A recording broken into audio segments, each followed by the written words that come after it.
Hello, dear friends. Welcome once again to our discussion regarding gene cloning, which also is known as recombinant DNA technology or genetic engineering in a very simple way. What are the tools required for this process? As you know very well, a skilled carpenter has a toolbox, and inside his toolbox there are variety of instruments which help him cut, mold and design the wood. Being a carpenter, his raw material is wood. Design the wood, give it a shape according to his design, which is in his mind. In a similar fashion, recombinant DNA technology or genetic engineering or molecular cloning is a process where our raw material is the DNA, the double stranded DNA, single stranded DNA, it can be RNA sometimes, from which the DNA has to be created, so on and so forth. So there are variety of molding necessities. There is a need for molding, bending, reorganizing, synthesizing, degrading the DNA, which is the raw material, to create a new system, to create a new gene, in which the expression of that gene will be according to what we like. It may be against the traditional way of gene expression. That is what we are going to see in this series of lectures regarding molecular cloning. So we start with a very important tool, that is the enzyme.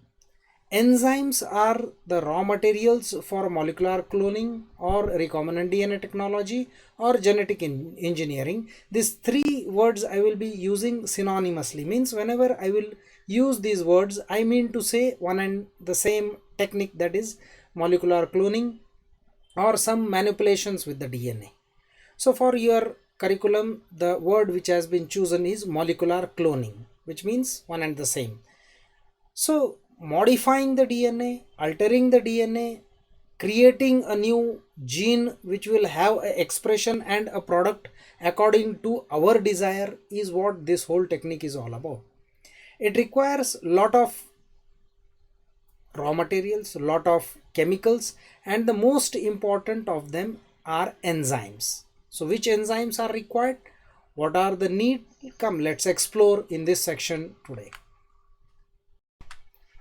So to understand the tools which are being used, you need to understand the process which is being in application.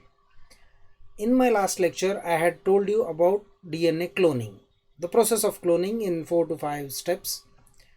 We will go through it once again, just a recap. In this figure you can see there are two genetic materials which have to be combined and then multiplied. The first is a gene of interest, which usually comes from any source material. It can be eukaryotic or prokaryotic, and the novelty of this is that a eukaryotic gene is cloned in a prokaryotic system. So I always like to give the example of gene of interest from a eukaryotic source.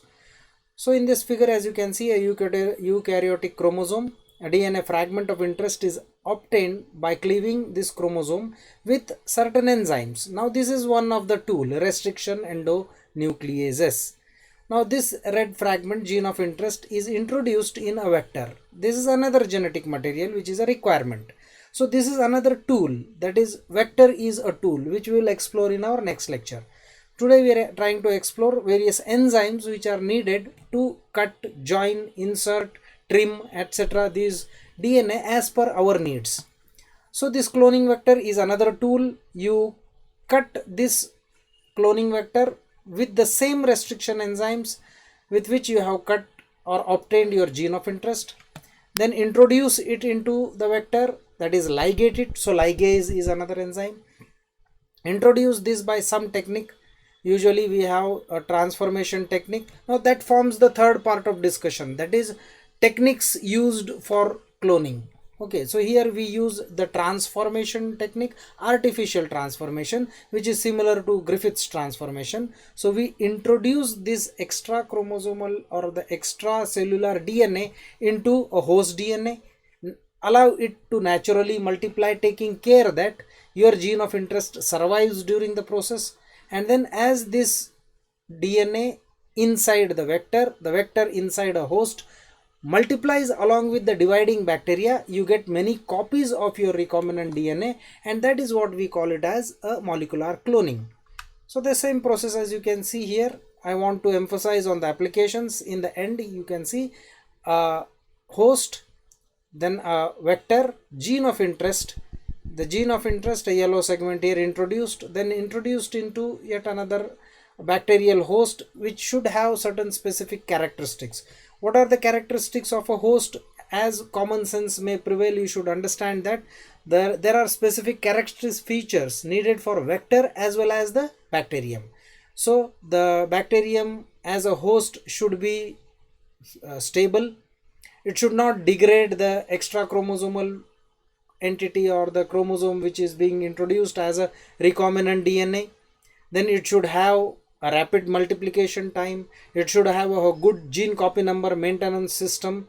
Like we know, there is a low copy number of plasmid and a high copy number of plasmid variety of bacterial cells. So it should support whatever is in need. Let us say a high copy number of plasmid, one cell, which high copy number means one cell which has the capacity to multiply your one introduced plasmid to 100 numbers.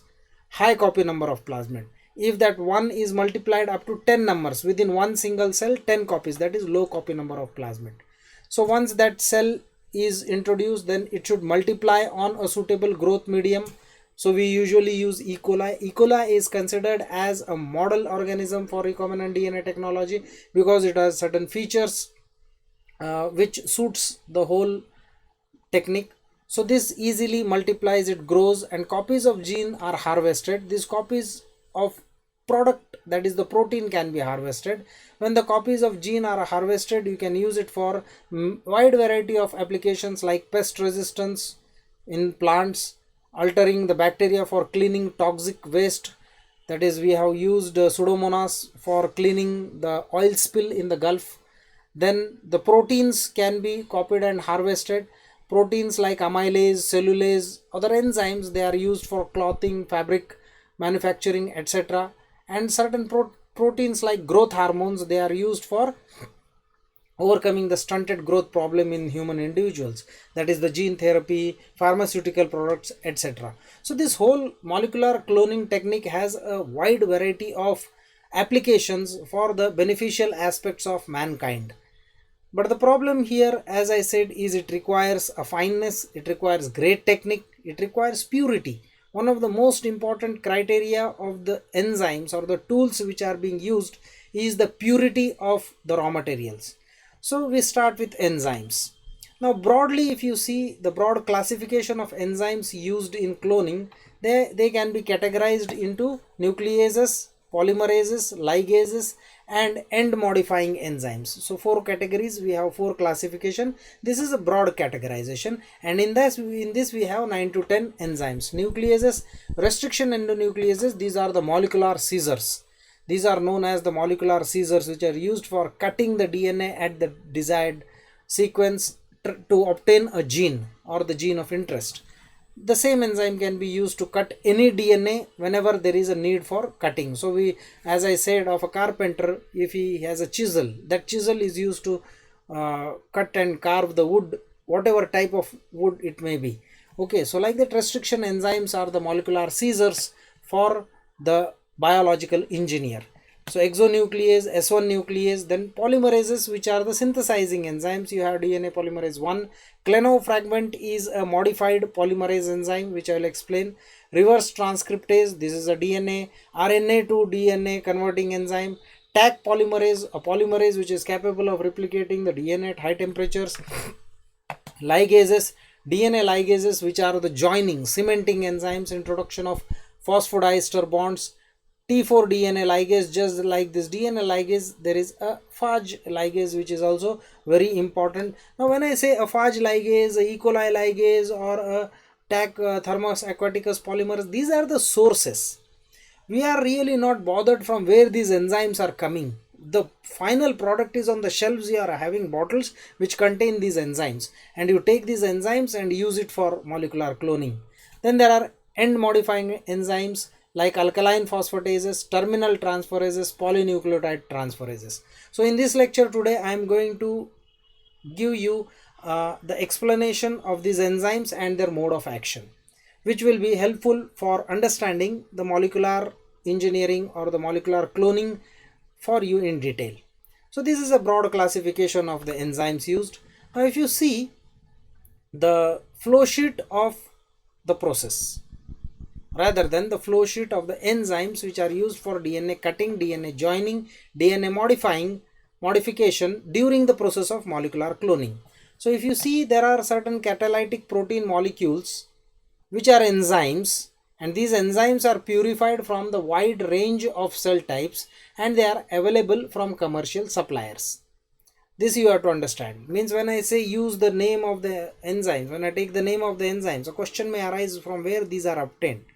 There are n number of microbial, fungal as well as viral sources. Viruses are used in the process. Actually virus cannot be a source of enzyme, but they are used in the process of enzyme, like reverse transcriptase.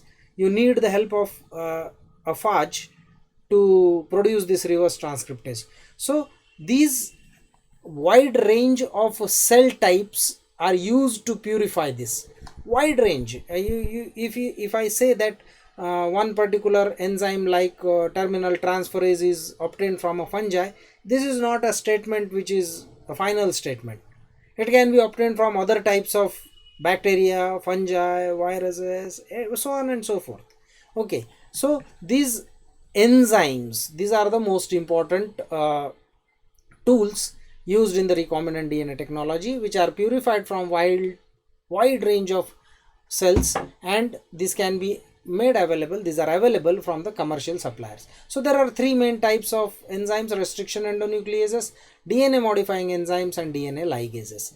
Restriction endonucleases are the enzymes which cut the DNA at very defined recognition sequences, and they are used for generating DNA fragments, short DNA fragments, or they are used for restriction mapping. This restriction mapping you may explore in your postgraduate courses. Here we are just trying to understand how the DNA fragments of our interest are used or you are prepared by restriction endonucleases. So that is the first group. Second group is the DNA ligase. Okay, here the last one, DNA ligase. Just follow the cursor or the pointer. DNA ligase, these are the enzymes which joins the DNA molecules via phosphodiester linkages, or they join the DNA molecules to generate the recombinant DNA also. Means when there is a cut DNA, it can be joined, or a vector can be cloned and you can generate a recombinant DNA molecule. So we will be seeing this ligase. Then the final part of the discussion will be DNA modifying enzymes such as nucleases, polymerases, and terminally acting enzymes. Nucleases, there are two types, endonucleases and exonucleases. Endonucleases are restriction enzymes, again, which we are going to see here. Then DNases 1 and DNases 2 are there. S1 nucleases, this is the nomenclature. What does that mean? How does that function? We will be seeing in the coming slides. Exonucleases are of two there are many types of exonucleases, but two are exclusively used in molecular cloning, that is BAL31 and EXO3. Then there are polymerases such as DNA polymerases, clenofragment. Clenofragment is a protein molecule, that is a polymerase which is cut and modified for a specific use. Okay, it is some sort of adjustment. Just like for example, sometimes you modify your pen for using it for some another purpose. Just like that, the polymerase enzyme is modified, some of its parts are cut and they are used for a specific purpose, that is known as clenofragment. Reverse transcriptase is an enzyme. Then there are enzymes which are acting on the terminal end of the DNA. These are called as terminally acting enzymes such as alkaline phosphatases, polynucleotide kinase, and terminal transferases. So come, let's see all these enzymes one by one. And I have categorized this into three groups, that is restriction endonucleases, DNA ligase is the second, and the third is DNA modifying enzymes. In DNA modifying enzymes, we have 9 different types of enzymes. So it's a very interesting journey to understand the toolbox.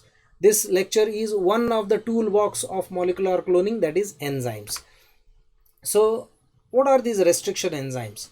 These restriction enzymes are the most important protein molecules, most important catalytic molecules, very important in modifying the DNA used in molecular cloning or the recombinant DNA technology. Restriction enzymes, they are basically nucleases. They recognize very specific sequences. As you can see here, I have given you example here of GAATTC. Now these are present in inverted repeats, means on 5' to 3' and on the top if there is GAATTC, come back here from 5' to 3' on the lower strand of the DNA, the same sequence will be there, GAATTC. Okay, follow this cursor. And these restriction enzymes, there are many such inverted repeat sequences present throughout the length of the DNA, and these restriction endonucleases, these are recognizing these sequences and introduce site specific cuts, and they generate two types of ends. As you can see, this is one end which has, at the end there are single nucleotides. When there is a cut generated, there are single nucleotides at the terminal end of both the DNA. These are called as sticky ends. I will tell you what these are. So the cutting style is also different depending upon the nature of the DNA molecule, depending upon the type of the recognition sequence. Here GAATTC is a recognition sequence exclusively by a restriction enzyme called as EcoR1. What is the nomenclature? I will explain that. How the nomenclature for restriction enzymes are there, that also will explain. First of all, see the basics of this. Restriction enzymes are nucleases. Nucleases are enzymes which act on cutting the DNA, degrading the DNA. These were discovered, and these are the cell's immune system like defense mechanism. What we have inside us, an immune system. Like that, these are the defense mechanisms of any cell. Any cell which harbors a restriction enzyme, it is endonuclease, means any foreign DNA, if it comes, it immediately cuts it into pieces and subjects the nucleotides to nucleotide pool. So restriction enzymes, basically for every cell, they are defense mechanism type of enzymes. So they recognize specific sequences and cut the DNA. This DNA can be single stranded or double stranded, and they can leave cohesive ends or blunt ends. Right now here in the figure, what you are seeing is a cohesive end or a sticky end. Sticky ends have one single strand protruding outside the double stranded DNA in the end. Okay, more details coming in the subsequent slides. So these are also called as restriction endonucleases or restriction enzymes. The specific sequences they recognize are called as restriction sites. Hundreds of restriction enzymes have been discovered from different types of bacteria and microorganisms, and each have been given a specific name. Nomenclature is there, and depending upon which site they act on, their sites are also known. The specific sequences they recognize, they are called as restriction sites. And till date, more than 400 types of restriction enzymes have been identified, isolated, purified from different types of bacteria all over the world. These restriction enzymes are believed to be the defense mechanisms. As I say, they defend the bacterial host from the foreign or the viral DNA. By cutting and chopping off the foreign DNA, making it non-functional, they do not allow the replication of the following injecting DNA material from the phage. These restriction enzymes are found in bacteria as well as archaea. They have 3-letter names based upon the genus, species. Sometimes they are followed by a letter from the strain of the bacteria from which they are isolated. Then there is a Roman numerical number to indicate and identify the enzyme's identity. And in case the species, if it has more than one enzymes, then that will be labeled in Roman numbers 1, 2, 3, so on and so forth. So EcoR1, if you see, is from Escherichia coli. The name derives Eco. Strain RY, so first R is taken, and this is the first enzyme isolated, so EcoR1. Like that, the nomenclature is there.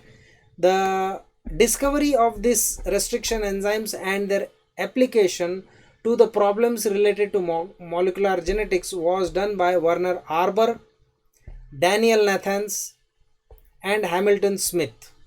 So in 1978, they got a Nobel Prize for these discoveries of the functional abilities of restriction endonucleases. In physiology and medicine, the enzyme is a wonder molecule today, without which not a single aspect of recombinant DNA technology is possible. Arbor, this scientist, he discovered the restriction enzymes. He postulated that these enzymes bind to DNA at a very specific site, and they contain a cutting sequence, so base pair sequence, which creates a very unique type of cut. Smith, Hamilton Smith, he verified Arbor's hypothesis by purifying a bacterial restriction enzyme and showing that this enzyme cuts in the very middle of a specific symmetry. He verified it, means he said whatever Arbor said is exactly correct, and other restriction enzymes also he isolated which had similar properties, but their enzyme nature is different, their cutting ability and the site to cut is totally different. Daniel Nathans, he pioneered in the application of these restriction enzymes, means creating chimeras and all that. He demonstrated their use for creating genetic maps also, and developed and applied new methodologies for using these restriction enzymes to solve the problems related to the molecular cloning, etc. So this is the history in brief of restriction enzymes. The term restriction enzyme, it actually originated from the studies of phage lambda, which is a virus which infects a bacteria, and this phenomenon of host controlled restriction and modification, it is called as host restriction and modification of such bacteriophage by the host bacterium, led to the discovery of restriction enzymes. So just like we have our immune system, these bacteria, we have an immune system, we have a brain. This bacteria is single celled, it is unorganized single celled system. So what our brain functions, for bacteria enzyme functions like that, and what our immune system functions, the bacteria's host restriction and modification with the help of restriction enzymes is quite you can say comparable in fantasy, not actually, but in fantasy you can compare it and just understand. For understanding you can do that. How the nomenclature is done, I just explained. The abbreviation EcoR1 is one restriction enzyme which has a very site specific cut at, as we have seen, in GAATC region. So this it's abbreviated from the first alphabet of the genus, that is E, first alphabet of the species, that is C, the first letter of strain, in this RY13 strain was used, so R, and if this is the first enzyme to be isolated, 1. Now if this same E. coli RY13 has another type of restriction enzyme which creates a cut in not GAATC but some other sequence, that will be called as EcoR2. Okay, and that 2 will have a specific site, that is restriction site will be mentioned for where the specificity lies in EcoR2. So this is how the nomenclature is done. The description is on the basis of the first alphabet of the genus, first letter of the species, first letter of the strain, and order of identification of the enzyme in the bacteria, whether that is first, second or third in the hierarchy of discovery. Now the most important part of the tool, the terminology tool, is which type of restriction endonuclease is more common, which type of restriction endonuclease is more useful, and how many types of restriction endonucleases are there for cutting the DNA, and how do these enzymes generate the cuts, whether they are blunt ends, whether they are sticky ends, so on and so forth, we will discuss. So naturally occurring restriction endonucleases, they are categorized into 4 groups: type 1, type 2, type 3, type 4. All are written in Roman numericals based upon their composition, their nature of the target sequence, and the position of the DNA cleavage. Cleavage is, it introduces a cut in the phosphodiester bond at a specific sequence on the both strands. Like there is a double stranded DNA, a phosphodiester bond is cut and the DNA is separated. There can be more than 4 types of restriction enzymes. This is a limited statement because yearly huge research and developments are being taking place in this field, and whatever being is said cannot be permanent. So there can be more than 4 types also. All these types of enzymes, they recognize a very specific and short DNA sequence. They generate dimers, tetramers, octamers, hexamers, so on. Recognition sequences are like this, and they may, when there is a double stranded nick, a single stranded nick in a double stranded DNA, they can generate long DNAs also. So they carry out endonucleolytic cleavage of DNA to give specific length of fragments, and they have terminal 5' ends and 3' ends. They differ in their recognition sequence. Then the subunit composition is different.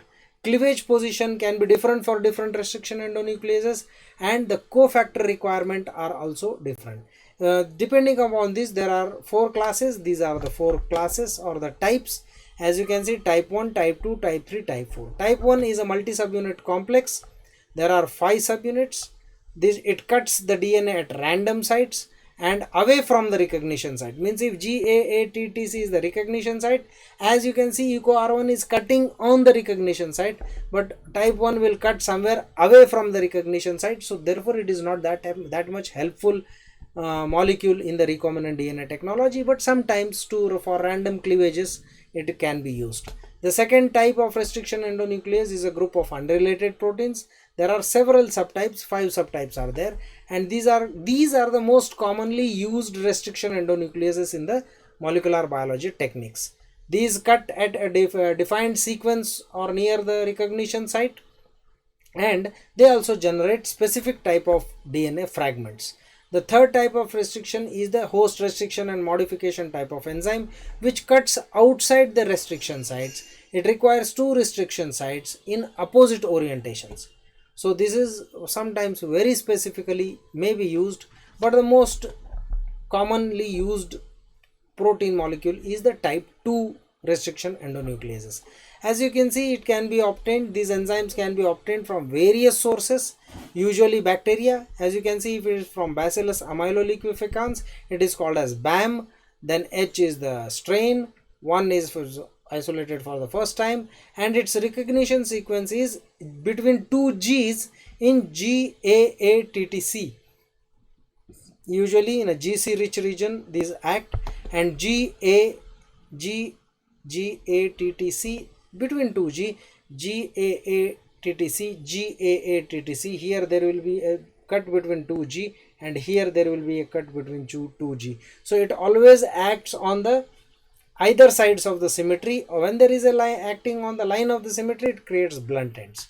So Escherichia coli, EcoR1 cuts between G and A. While giving examples, dear friends, remember you cannot be random or vague in this.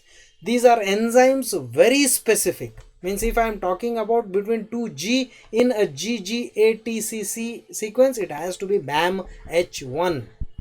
If you use BAM H1, then only you will get this cut.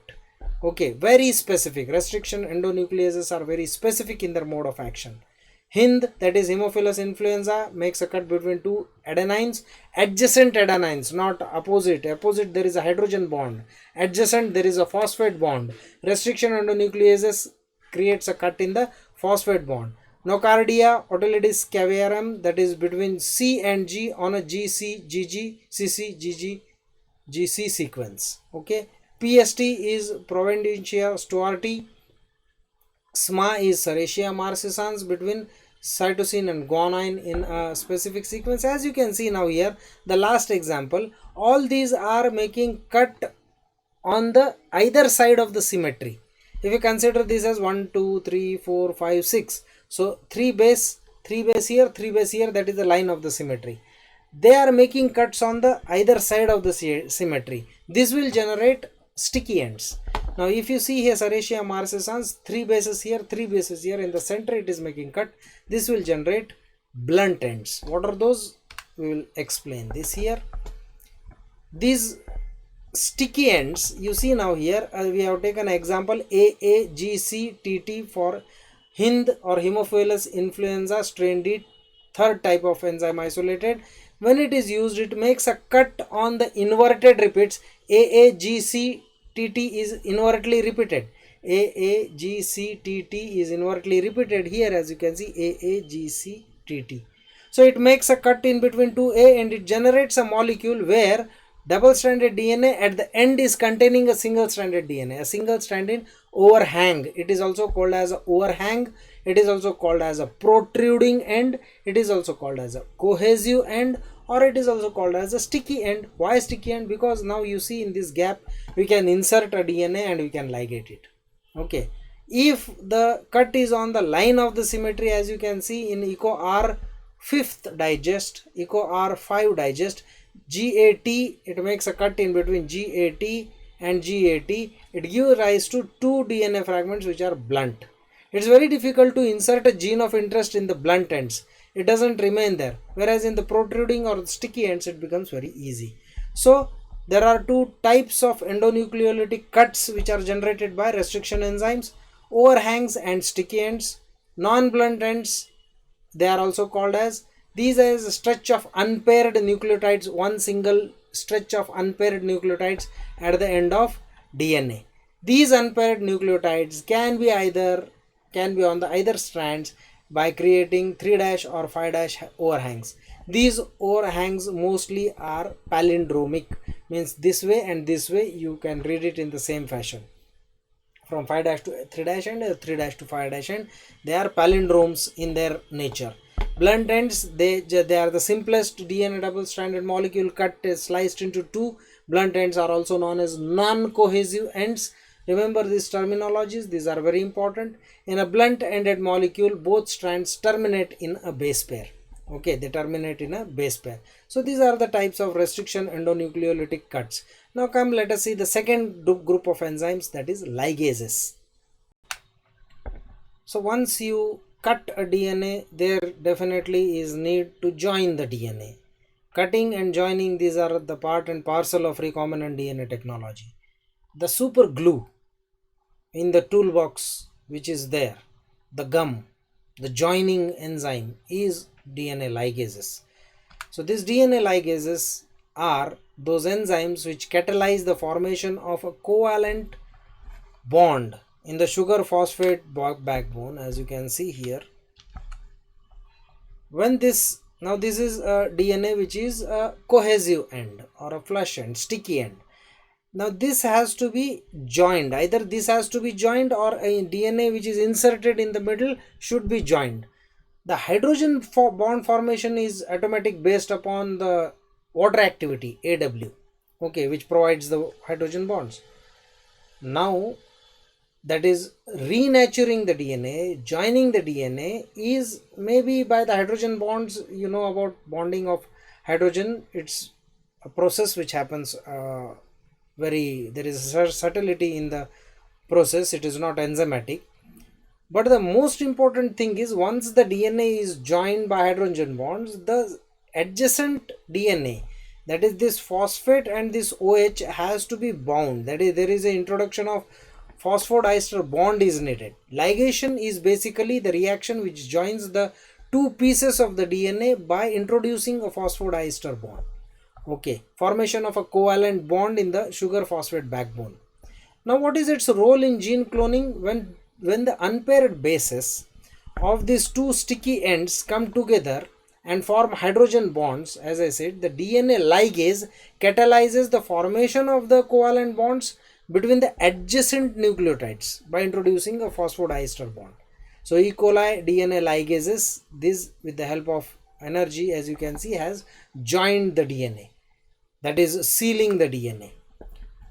These ligases, as I said, they have a EC number designated 6.5.1.1.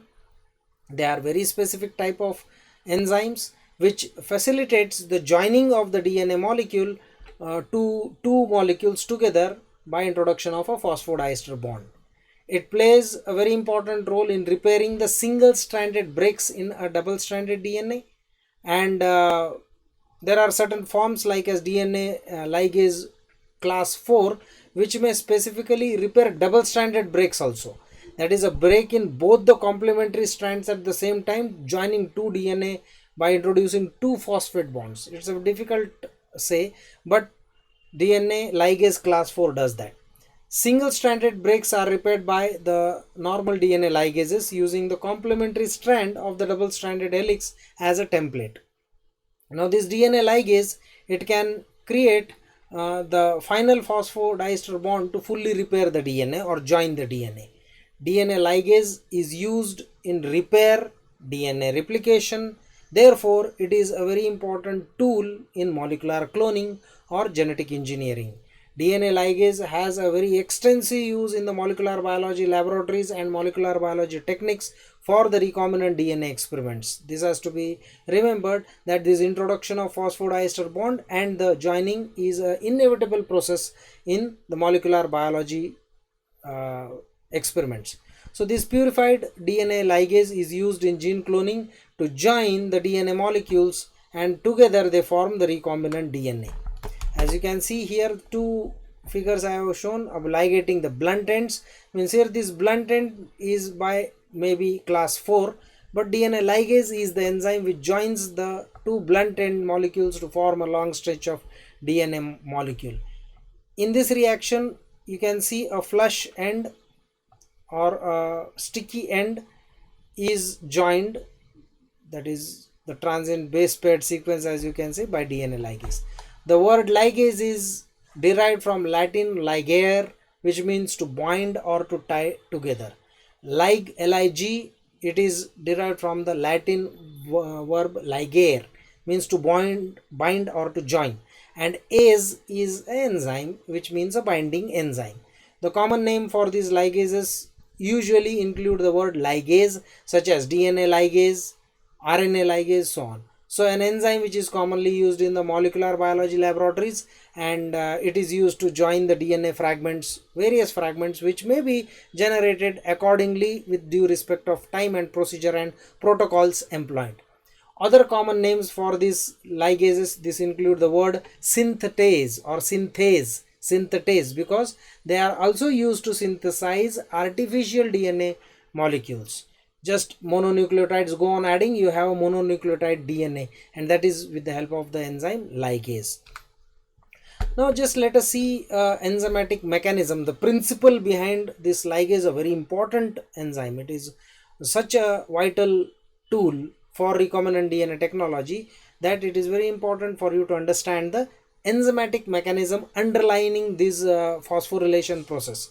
Ligase, as I repeat again, it joins the two DNA fragment to form a longer DNA strand. Mechanism is to form two covalent phosphodiester bonds between a 3' hydroxyl end of one DNA and the 5' hydroxyl end of the another DNA. So 3' hydroxyl end is the acceptor DNA and 5' hydroxyl end is the donor DNA, because it contains the phosphate group. Two ATP molecules are needed per phosphodiester bond which is being synthesized, and one AMP is also required. Means there is a lysine enzyme in the active site of ligase which harbors this AMP to transfer it to the phosphate group. So what are the steps? As you can see here in the step, I have deliberately 4-step reaction it is there. I have deliberately skipped the first step, and first step is reorganization of active sites such as nicks in the DNA. Means these nicks, they have to be brought together. That is totally a separate enzymatic activity by recombinant DNA proteins, that is the Rec A, Rec B, Rec C proteins which we have seen in recombination. Those, they bring the DNA molecules near. Means two end DNA molecules have to be brought near to each other, then and then only this ligase can function. So that is the first step. How that is accomplished? That is accomplished by different enzymes in different scenarios, different situations, usually in recombination process. And this is what? This is recombinant DNA technology. So the first step is reorganization of activity site such as the nicked DNA to bring close to each other. Now the second step here, as you can see, is adenylation, that is addition of AMP to ligase. In the ligase there is a lysine residue at the active center. AMP has to be added. From where is this AMP bought? This AMP is bought by ATP. First molecule of ATP consumed here. ATP is converted to AMP. Inorganic phosphate is, pyrophosphate is removed, and this AMP is attached to the lysine active site in ligase. So you have a ligase AMP. What does this ligase AMP do? This ligase AMP transfers this AMP to the 5' phosphate end. Here you can see, we call it as a donor, formation of a pyrophosphate. So this ligase, which is containing a AMP molecule in its active site, where there is a lysine molecule in the active site that holds this AMP, and this AMP is transferred onto the 5' end of the free DNA. So transfer of AMP to the 5' phosphate end of one DNA, which is called as a donor.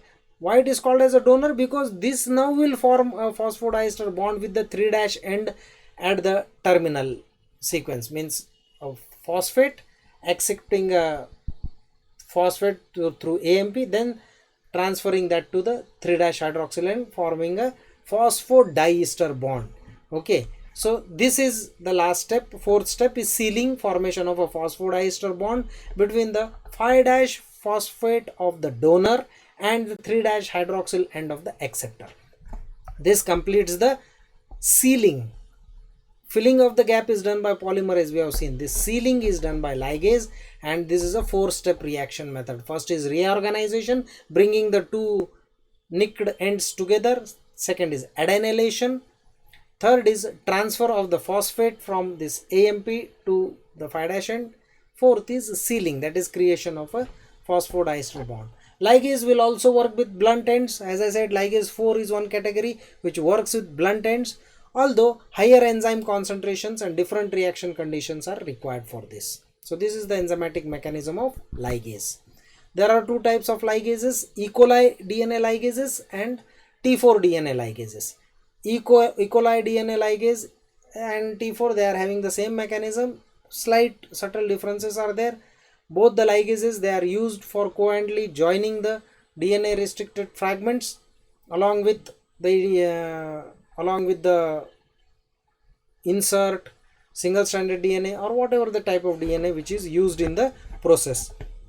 E. coli DNA ligases uses NAD, while T4 DNA ligases requires ATP. This is the difference. T4 DNA ligases has the ability to join blunt ends also. Okay, class 4 as I said. Whereas E. coli DNA ligase joins cohesive ends produced by restriction enzymes, means the fleshy ends or the sticky ends only. T4 enzyme can quickly join and produce full base pairs. It is more efficient because it can join the blunt end also. So this is the same mechanism which I just explained earlier. So this is how the ligases they function. The third type of tool which is used is alkaline phosphatases. This is very interesting enzyme, and